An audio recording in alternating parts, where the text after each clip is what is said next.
Hey, welcome back. This is Off Grid with Doug and Stacy. I'm Doug.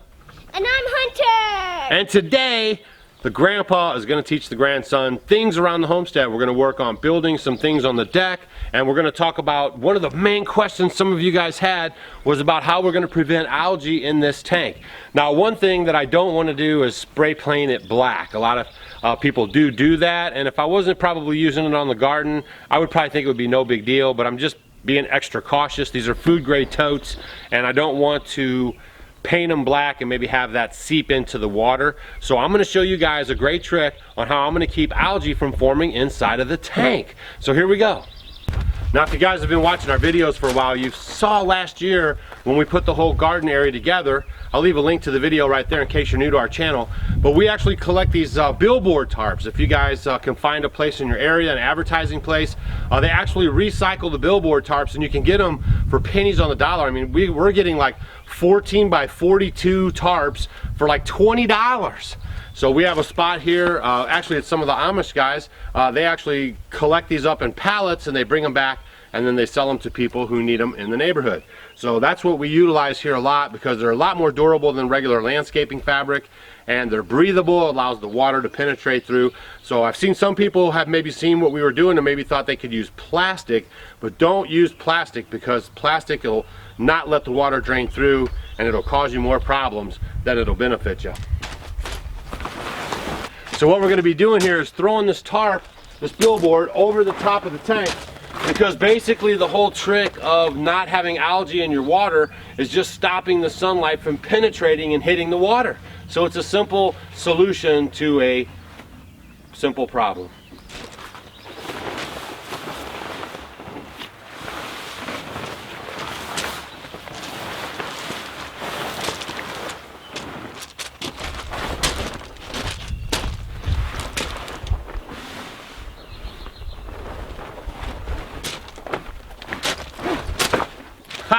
And there it is. It's so simple. So what I'm going to do right now is just kind of trim out the bottom, and then I'll have to come up with an ingenious way to secure it around there. So you could use a ratchet strap or some twine or something like that, but I think I have enough of my hay bale twine to recycle and reuse on this project and make it nice and snug and have one up high and one down low, and it won't cost me a dime, and I won't be tying up one of my ratchet straps.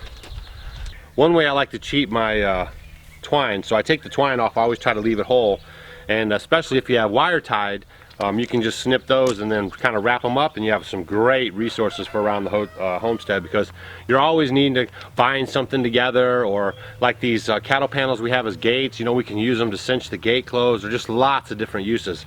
So basically what I do is take the two twines that are here ready to go, and then I just, check this out, I just loop it right through here, and then bring this one back through itself, bring it right back through itself, and then now you have a much longer piece of twine. So I'll do that a couple times and it'll get me around my tub. Alright, so we made it all the way around, and then we're just going to tuck it in to that loop there, and that way we have a cinch, right? So we can pull it tight. Pull that tight. Oop, feet now. Keep on forgetting what's there. And then we just tie this off right here at the end.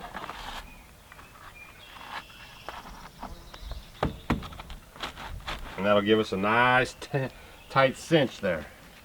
And then we'll put one more up top, so that way we can be extra sure that if it gets really windy, it should stay in place pretty good.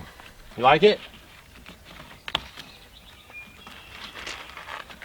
Now we have the free straps on, high and low. And the tarp was $20 investment, but I only used a small part of it.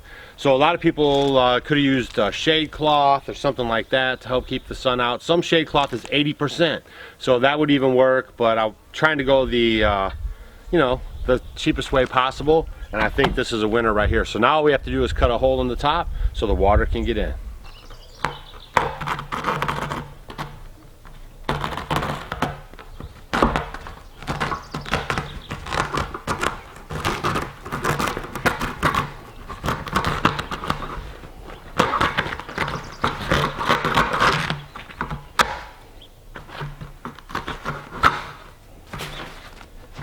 Voila. And see, now I have 2 straps on there, so it's really holding the tip down. So I don't think we're going to have any more sag in the water pipe because the water will naturally flow. It takes the path of least resistance, so the water will naturally flow better now and downhill now that I have the tip of this down. But what was happening before was the tip was curling up, and then the water would back up, and then it would start sagging in the middle of the pole here. I don't think we'll have that problem anymore, but we'll keep our eye on it. And thanks for all your suggestions.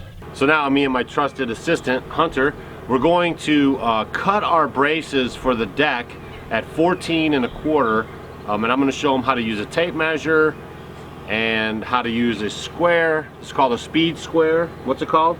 A speed square? That's right. And then this is the tape measure, and I'm going to show you how to make a measurement. So how long are we making it? 14 1/4.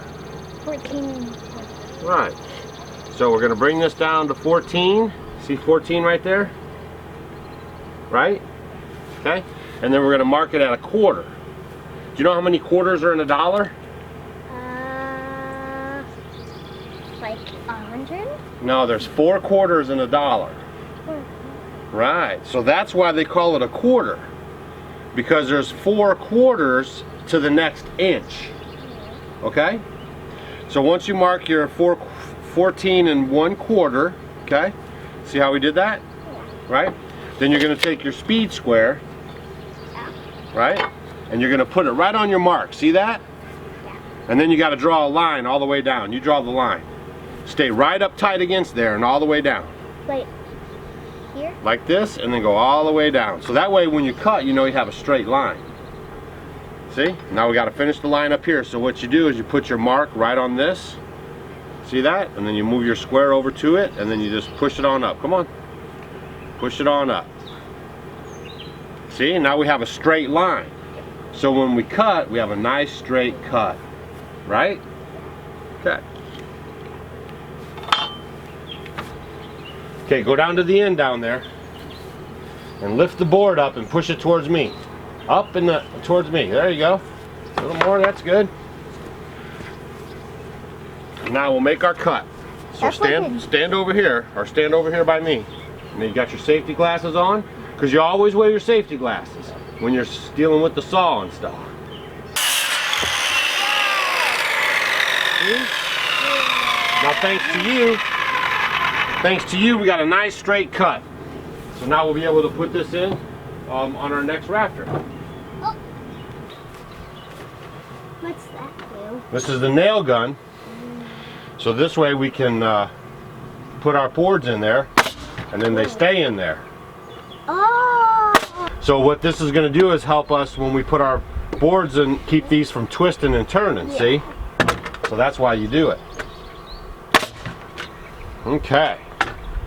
Now we'll put our next board in.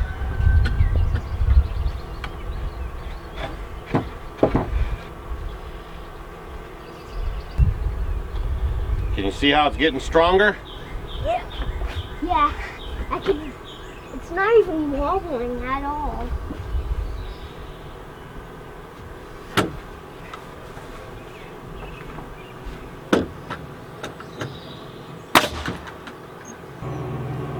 Now we're going to secure our post. And when we secure our post, we have to make sure it's plumb, okay? Plumb means that it's level. So see those bubbles? That's how you know if it's level. See how they're between the lines? Yeah. That means it's level. So you have to check it this way, and you have to check it this way. Okay? So you're in charge of holding. You got it? Yep. Okay, you got it. Don't let it move. See, that's pretty good, right? Yep, right in between the lines. Whoop! Don't let it move. Let it stay right there. You got it? Don't let it move. Ah! Alright, you got it? Okay, now you gotta hold it tight right there. Like real tight, like you're gonna strangle it. Yeah. And then I'll get this first bolt in there and then we'll have it on there, okay? Man, that's long. Yeah. So that's 6 1/4 because this is 4 inches and that's 2 inches. So, oh! Knew it. Alright, don't let it move. You ready? Strangle it. Right there. Okay? Got it? Strangle it.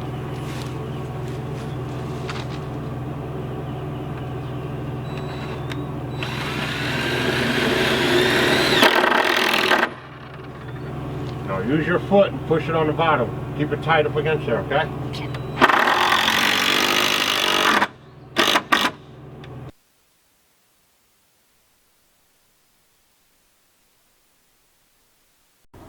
So Doug and Hunter are busy working on the deck. Marley and I, this is my granddaughter Marley. Hi. And she is going to help me. We're going to go into the garden and we got to plant some things and we're going to do a few little experiments I want to work on today. But I just want to urge you guys, you know, if you've been gardening a long time or maybe you're just beginning to start gardening, to teach your kids, your grandkids, if you have neighbors, anyone, just to spread, you know, this love and joy of gardening and to teach them to know where our food's coming from and to know to grow it organically, not putting pesticides on them and just, you know, taking good care and being good stewards of, you know, what we're putting in our bodies. So we like to do this. We're having fun. And I know her and her family at home are already doing it. They have wonderful garden beds. Every year they keep adding more. I know you said, how many more did you add this year? We're adding 2 more this year, so we're excited. Yeah, so we're ready to go.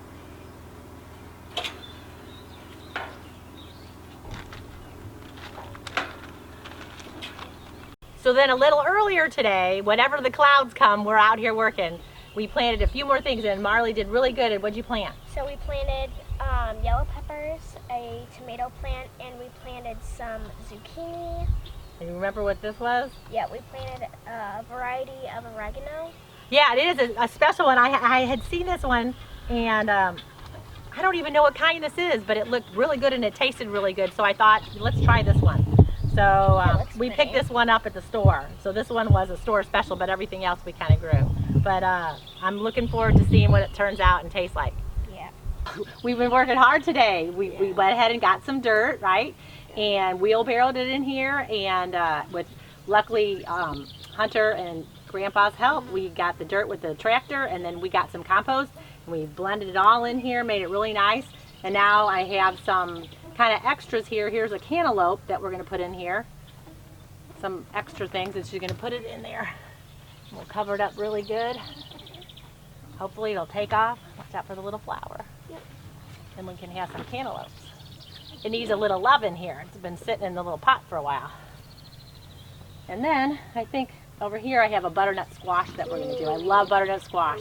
So good with a little butter and brown sugar. All right, well, let's come over here. You want to do this one? It makes me hungry just thinking about it.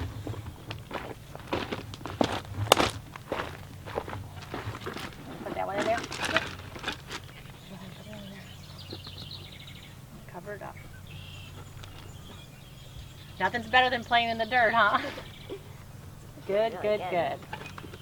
All right, perfect. You did such a good job today with everything, raking it, because they're troopers and they're really working for that swim today. Yes. They're going to be jumping and doing the happy dance in a couple seconds. Okay. I love it when the grandkids come up. We have so much to do. Have you been making lists? Yes. Yeah, she's been writing a list. What's really good, you know me, I'm not very organized, and it's been awesome. I said, I need you up here more often because we're getting so much done today, checking off the list. And this is the last thing we have to do today before we do what? Going to the ponds. I'm so Yeah. excited. Yeah, they're going to go so swimming. Hot. Yeah, it's really hot. So what we're going to do today is we're still trying to get our Back to Eden garden, you know, rocking. It's been 2 years, and so everything's kind of breaking down. And I have some leftover sweet potato slips, and we have the ones that we have in the kitchen. Yes. And so what I did was I always save a few extra just in case the ones like the ones we planted in the garden boxes don't work, Yeah. that I can replant those. And so sweet potatoes actually do like a slightly acidic soil, like between 4.5 and 5.5. So I thought, you know what, I'm going to try the sweet potatoes in here and see how they do. So we'll see what happens, right? Yep. So Marley's going to excited. help me today. We're kind of got a little trench in here and we're going to see what happens. So I have a few slips. Okay.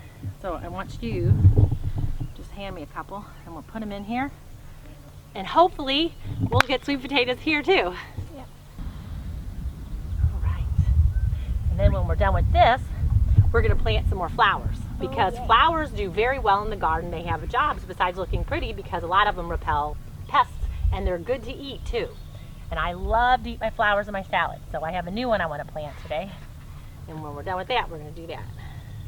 Thank you for watching.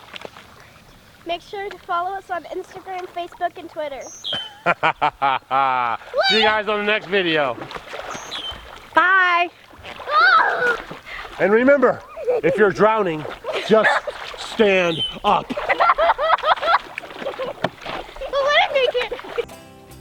Hey guys, thanks for watching our video. You might want to check out these videos. And if you want to become a Homestead homie, click the picture of us below. We will see you tomorrow.